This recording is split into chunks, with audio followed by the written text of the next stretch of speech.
up to all of my Virgos. Please make sure to get a book items on BarnesandNoble.com. The links will be in the description box below as usual. If you'd like to contact me for personal reading, my email address as well as prices are in the description box below as usual.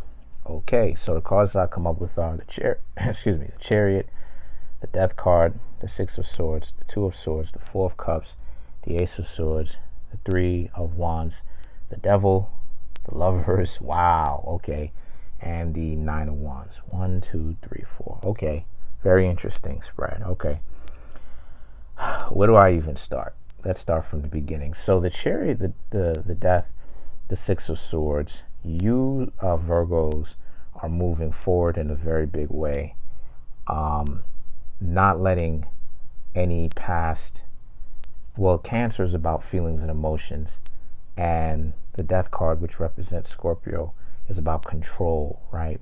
But it's also about emotions as well, because it's a water sign. Chariot and the Death card, or Cancer and Scorpio, are both water signs. So this is about you going through that emotional turmoil, right, at one point, and making sense of it. A lot of the times Virgos be going through some things, but the Chariot and the Death card represents making some sort of bold decision, especially back to back, making some sort of bold decision to make your life, to put your change the trajectory of your life and steer it in the right direction for you. The Six of Swords, as I was just talking about, represents crossing that water. Now the Chariot and the Death card both represent Cancer, and Scorpio represents that water that you're crossing successfully. The Two of Swords and the Four of Cups now represents how you Virgos are kind of like this, which you shouldn't be. Now the Two of Swords is about how essentially you're like you know what I'm saying, like you're on the defensive, you don't want the situation. So let's talk about it. The Ace of Swords, Three of Wands, the Devil, the Lovers, and the Nine of Wands represents the situation I've been talking about vaguely. The way you look at love, since I'm in a disposition to talk about it anyway, I might as well talk about it. A lot of the times, me and people get into discussions as to why it is that I don't want to date. Simply being, and I'm a Virgo, simply being put, just to kind of also share certain things with y'all. Venus falls in Virgo. You know what I mean? So Venus is known as the planet of love. Venus rules Libra and Taurus. Venus falls in Virgo. So, and what that means is that it falls asleep, basically. So it stops being active. And my love life has been very difficult.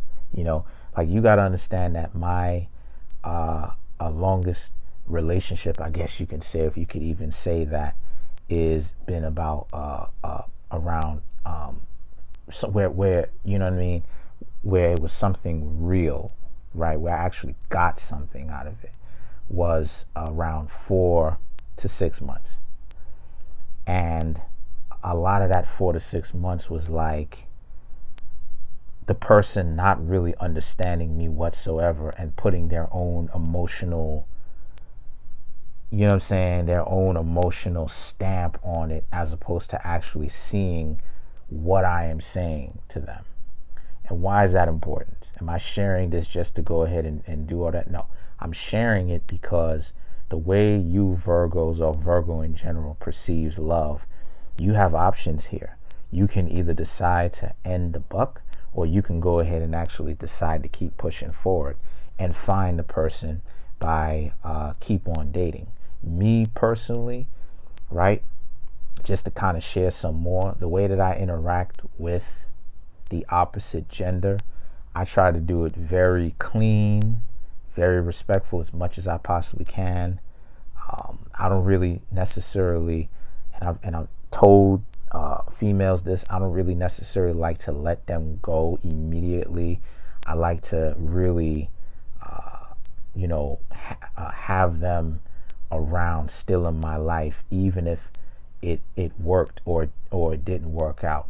because I'm sure they're still useful for something. But the problem is, like I said before, that Virgo energy, there's no love there. There's no love lost or gained. So it ends up being very rough, where it's like, you know, the person will say certain things, and it's like, what a lot of these people don't understand about me, right, who I hang out with, is I'm not so, right, and again, this isn't about me. I'm giving perspective to what it's like to be a Virgo if you are not a Virgo. What it is that I'm not necessarily, me personally, I am not necessarily so opposed to dating or getting to know someone or having a girlfriend. I'm not opposed to that. I would if I found the right person or the right female that is calm, down to earth, scientific. They're not trying to get emotional and say and do things that's detrimental or is going to jam me up. They have a mind. They're astute. They're independent. And what I mean when I say independent is, independence means they can think for themselves. They're not, you know what I'm saying, flying off of the hinges going crazy because they don't get their way or some sort of, you know, control issues. Those are the types of females that I like. But unfortunately, when it comes time now interacting with a lot of them, more oftentimes than not, Virgos have to go through this, where their partners are trying to hurt them, because Virgo rules sadomasochism. So that's pretty much it. Comment on the video, like the video, subscribe. Bye.